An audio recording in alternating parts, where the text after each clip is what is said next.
Salut à tous! Franchement, avant tout, ça fait plaisir de faire une vidéo sur l'univers de Breaking Bad. Goddamn right. Parce que c'est vraiment un univers que j'affectionne. En plus, en ce qui concerne Better Call Saul, c'est la première saison. Oui, enfin c'est la saison 4. Mais c'est la première depuis que je parle sur ma chaîne de séries télé. Alors j'allais pas la louper. Attends, vous avez vraiment cru que vous alliez passer au travers? En tout cas, j'espère que vous êtes nombreux à la regarder parce que des fois, j'en vois râler par rapport aux séries et à leurs personnages, leur narration, tous les problèmes qu'il peut y avoir. Bon ok, j'en fais partie aussi. Mais là, faut avouer que la qualité est au rendez-vous dans ce que je pourrais considérer comme le meilleur spin-off actuel. Bref, vous l'avez compris, cette vidéo ne sera pas du tout objective. Mais quand on aime, on ne compte pas. Alors c'est parti.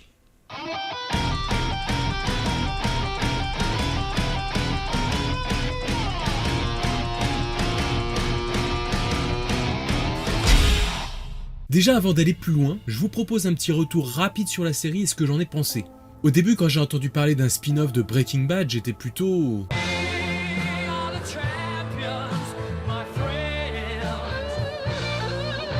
Mais quand j'ai appris que c'était un préquel sur le personnage de Saul, que j'aime bien quand même, là n'est pas la question. Mais du coup, j'étais passé à... Pourtant, c'était sans compter sur tout l'univers autour qui portait cette série. Et à l'arrivée, après 4 saisons, si je devais la qualifier en une phrase, je dirais la force tranquille. Car ici, pas besoin de beaucoup d'action pour créer de la tension, et pour rendre le récit captivant. De sorte qu'elle s'affranchit un peu de la série principale dont elle est tirée. Et j'ajouterais aussi qu'avec cette série, le diable est dans les détails. Car si déjà elle grouille de références à Breaking Bad, il y a aussi énormément de petites choses insignifiantes qu'on va voir ou pas, mais qui vont contribuer à enrichir un tout. Toutefois, la force primordiale dont le show est le digne héritier, c'est déjà la qualité de ses personnages. Je parle bien sûr ici de Mike, de Jimmy, de Gustavo, mais aussi des nouveaux venus pour l'occasion, avec Kim, Chuck, Nacho. Bref, Vince Gilligan ne s'est pas reposé sur ses lauriers, accompagné de Peter Gould. Ils ont vraiment réussi à maintenir cet équilibre d'ingrédients qui font une bonne série, avec une réalisation et une mise en scène toujours très soignées et qui contribuent à servir le récit. C'est un régal d'ingéniosité dans une foultitude de plans. Ils ont conservé cette personnalité de Breaking Bad, et c'est sans doute aussi ce que l'on pouvait espérer. Enfin, on nous raconte une histoire en nous donnant l'agréable sensation que le récit sait très exactement où il nous emmène. Et du coup, on suit. Pour rentrer un peu plus dans l'histoire maintenant, et puis surtout dans cette saison 4 dans laquelle on va un peu plus s'attarder, bah déjà cette série nous propose un préquel dans laquelle on va suivre l'ascension ou la déchéance de Jimmy pour devenir le charismatique Saul Goodman de Breaking Bad. Une évolution pendant laquelle on découvre son frère, un avocat dont la prestance n'a d'égal que la réputation. Un frère toutefois en proie à une étrange maladie qui le rend hypersensible à toutes sortes d'ondes électriques, le poussant à vivre chez lui en ermite, s'éclairant à la bougie. Déjà avec lui, on voit avec quelle attention la psychologie de chaque personnage est creusée, avec intelligence pour créer des situations et des enjeux, comme à l'époque de Breaking Bad. On a aussi Kim, alias la bourreau de travail, une vraie machine de guerre juridique, qui pourtant a aussi besoin de répit et de légèreté, qu'elle viendra chercher auprès de Jimmy. D'ailleurs, la grande problématique de ce préquel, c'est aussi elle. Pourquoi on ne la voit pas dans Breaking Bad? Que lui est-il arrivé entre-temps? Elle semble tellement attachée à Jimmy, donc on se demande ce qui a pu briser tout ça entre eux. Quelle sorte de drame a bien pu se produire pour la rayer de sa vie à lui? Et c'est à cette question aussi que nous propose de répondre la série. C'est l'élément incontournable qui fera basculer Jimmy du côté obscur. Ensuite, Mike. Ah là là, Mike, c'est toute une histoire. Quand on le voit, on se dit, lui, c'est le pro. Tout ce qu'il fait consciencieusement avec sang-froid, impassible mais aussi blasé et bourru, préférant la plupart du temps utiliser le chewing-gum plutôt que le flingue. Vous avez compris la référence. On nous rappelle ses motivations par rapport à sa petite fille, sa belle-fille et son fils qui est mort. Ici, la série nous propose de comprendre comment il devient l'homme de confiance de Gustavo Fring, qu'on connaît par la suite. Et à voir leur façon à tous les deux de rien ne laisser au hasard, on comprend facilement que ça puisse si bien coller entre eux. L'entente cordiale et le respect qui les amènera à travailler ensemble pour affirmer la position de Fring au Nouveau-Mexique, tout en assurant l'avenir de la famille de Mike. Comme on est dans les histoires de cartel, le personnage de Nacho Varga permet aussi de revenir sur le cartel du Mexique et des Salamanca, particulièrement sur le doyen Hector Salamanca et sur le contentieux qu'il a nourri aux yeux de Gustavo. Au final, de tous les personnages, que ce soit Jimmy, Mike, Gustavo ou Kim, ils ont tous ce point commun qui sont chacun d'une incroyable efficacité, chacun dans leur domaine. Et quand ils agissent en duo, ils peuvent conjuguer leurs forces et plus rien ne les arrête. Voilà ce qu'il en est des personnages principaux et des 3 axes de narration proposés par la série.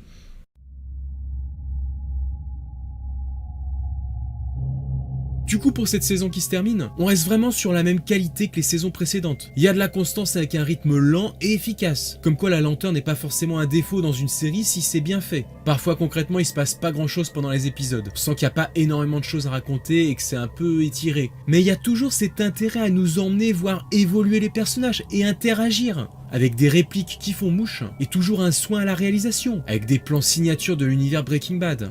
On a aussi énormément d'éléments, parfois des clins d'œil, qui viennent faire la connexion avec la série d'origine, comme le labo secret et son premier chimiste, la sonnette fatidique d'Hector. Je vais pas commencer à tous les énumérer parce que je suis sûr que je les ai même pas tous remarqués tellement il y en a. Mais aussi d'autres éléments plus implicites, comme lorsque Mike va exécuter l'allemand Werner qui va contempler les étoiles, ce qui fera écho à sa propre mort devant un coucher de soleil. Bref, pour moi encore une excellente saison, avec des amorces et de quoi nous donner envie de regarder la suite, sans tomber dans le cliffhanger ridicule. L'écriture est intelligente et il y a vraiment très peu de déchets, de choses inutiles, cette saison encore. Alors maintenant, concrètement, que nous reste-t-il à aborder après cette fin de saison 4 pour rejoindre l'histoire principale de Breaking Bad? Honnêtement, plus grand chose. En effet, si Jimmy est toujours étroitement lié à Kim, cette dernière commence sérieusement à se questionner sur ce qu'il est réellement. Ce qu'il a dans la tête, de la culpabilité, du remords, de l'inconscience purement et simplement. It's all good man, comme il le dit lui-même. En tout cas, ce dernier va maintenant officiellement se diriger vers les activités qu'on lui connaît, les manigances de Saul Goodman. Reste à voir son rapprochement avec Mike, dont il s'est un peu détaché ces derniers temps. À côté de ça, Mike justement est maintenant l'un des hommes de confiance de Gus. Et si on va continuer à suivre ses péripéties dans la prochaine saison, il n'a plus grand chose à accomplir. Mais comme son personnage est le meilleur, on aura plaisir à le retrouver. Attends, là t'es sérieux avec les petits cœurs et tout? Oui, non, en fait je parle à mon moi du futur qui va faire le montage là. Au niveau des Salamanca, ils vont encore donner du fil à retordre à Gus et ses rêves de monopole. Et si Hector est arrivé à son état final qu'on lui connaît, on peut compter sur son neveu, je crois, Eduardo dit Lalo, fraîchement débarqué pour être la prochaine grosse menace. Et on a vu de quoi il était capable. Entre Mike et son pouvoir de persuasion, et ce nouvel adversaire qui emploie de suite la manière forte, en défonçant les plafonds, on est tranquille, on va avoir du spectacle. Pendant ce temps, le roi du poulet frit devra bientôt obtenir son nouveau labo secret tout neuf. Mais à quel prix ?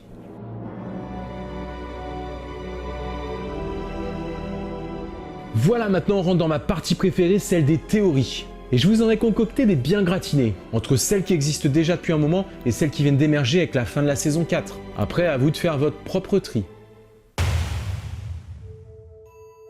Déjà ces derniers jours, on a pu voir émerger sur le net une théorie comme quoi Chuck n'est pas l'auteur de la lettre testament que Jimmy a eu entre les mains. Et en effet, avant d'arriver jusqu'à lui, elle a transité par Kim. Ainsi, en supposant la teneur que pouvait avoir une hypothétique première lettre, on a en droit de se demander si Kim n'a pas de sa propre main écrit une seconde lettre afin de ménager Jimmy. Ce qui se tient avec cette théorie, c'est déjà le contenu même de la lettre, qui semble d'une banalité affligeante. Cela dit, ça pourrait aussi être du Chuck tout craché. En plus, elle tient à lui, et elle a hésité un instant avant de prendre la lettre quand Howard lui a confié. Le problème avec tout ça, c'est que Jimmy est quelqu'un d'observateur, un excellent faussaire de surcroît. On peut se dire qu'il connaît l'écriture de son frère, et qu'il aurait facilement pu remarquer la supercherie. Mais en même temps, je dois avouer qu'avec les non-dits qui planent entre ces deux personnages, Kim et Jimmy, si on reste sur cette théorie, alors Jim aurait pu feindre de croire que cette lettre provenait bien de Chuck, mais qu'au fond de lui, il avait compris que c'était Kim qui en était l'auteur. Dans ce cas, où serait passée la vraie lettre? Pourrait-on avoir ici une amorce réelle de ce qui brisera leur relation? En tout cas, pour l'acteur Bob Odenkirk, il ne fait pas l'ombre d'un doute que cette lettre provient bien de son frère. Mais doit-on en écarter l'idée pour autant? Autre théorie cette fois plus concrète, Eduardo dit Lalo, le nouveau méchant, survivra à la fin de la série.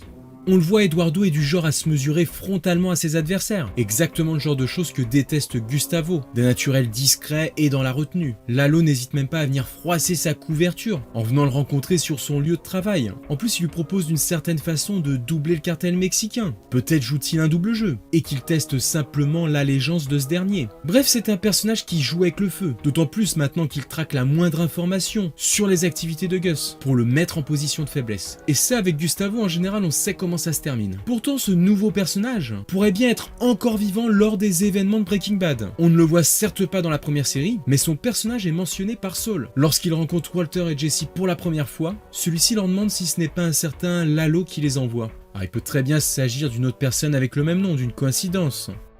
Mais si on parle bien du même, alors ça veut dire qu'il sera encore vivant, et qu'il aura tout un passif avec Jimmy entre autres. Une histoire que nous découvrirons bien rapidement. Bon, là on arrive dans le très lourd, de quoi remettre tout ce que vous croyez penser en question. Bon, vous êtes prêts? Et si Kim et Jimmy ne s'étaient jamais perdus de vue au cours de Breaking Bad? Mieux encore si elle travaillait dans l'ombre avec lui. Ouais, je sais, c'est un peu what the fuck, mais pourtant écoutez ça. On l'a vu, Kim est une femme droite, une vraie machine de guerre de travail. Mais les arnaques, c'est quelque chose qui la branche plutôt aussi. Du coup, comme depuis le début de la série, tout nous indique que ce personnage va disparaître, d'une façon ou d'une autre, de la vie de Jim, vu qu'elle n'est pas dans Breaking Bad. Eh bien, pourquoi ne pas penser le contraire, justement? Ce qui pourrait être un très beau contre-pied des scénaristes. Et je vous rassure, il y a des arguments. Et notamment un argument de poids, Ice Station Zebra Associates. Déjà dans Breaking Bad, il est bon de rappeler que c'est le nom de la société écran que Saul utilise pour blanchir de l'argent. D'ailleurs, Skyler est impressionné par son efficacité. Pourtant, elle maîtrise le sujet, elle aussi. Et nous, justement, on connaît bien quelqu'un qu'on peut qualifier d'efficace dans Better Call Saul. Et comme par hasard, ce nom de société apparaît à plusieurs reprises dans le spin-off aussi, et toujours lié à Kim. Par exemple, au début de la saison 2, lorsque Kim et Jimmy sont devant la télé un soir, regardant un thriller, Ice Station Zebra, des années 60, ce film évoque alors des souvenirs pour elle, avec son père. Ensuite, à la mi-saison 2, lorsqu'ils arnaquent au restaurant un riche homme d'affaires crédule, pour le fun, devinez à quelle heure l'homme doit faire un chèque de 10 000 $. Et ben regardez ce qui est écrit. Enfin, dans Breaking Bad, dans le cabinet de Saul Goodman, on voit qu'il existe dans un coin un deuxième bureau, avec plein de piles de dossiers dessus. Peut-être cela n'a rien à voir, mais si ce bureau était celui de... D'autant qu'on sait dans la série que Jimmy aimerait travailler avec Kim, et que cette dernière arrive à un point d'excellence dans sa carrière, de routine, où elle n'a plus rien à prouver, si ce n'est son goût pour le risque. Jimmy pourrait alors la mettre à l'écart lorsqu'il traite avec des gangsters en tant que Saul Goodman, ce qui expliquerait qu'on ne la voit jamais dans la série Breaking Bad. Et peut-être même qu'il met des distances avec elle ou qu'il la met à l'écart lorsqu'il sent le vent tourner, avec l'incontrôlable Heisenberg. Bref, c'est une perspective un peu tirée par les cheveux mais très séduisante quand même, car on n'a pas envie qu'ils se séparent d'elle. Mais les indices dont ces séries se font les spécialistes ont de quoi laisser dubitatif.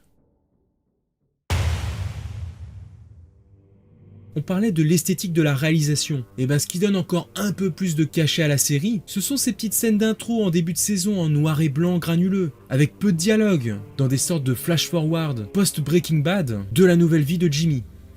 Dans cette histoire parallèle qu'on suit par parcimonie, on comprend peu à peu dans quelle existence terne il est maintenant relégué, la solitude, l'angoisse et l'attente dans laquelle vit maintenant Jimmy, ayant changé d'identité, avec sa couverture, un emploi monotone.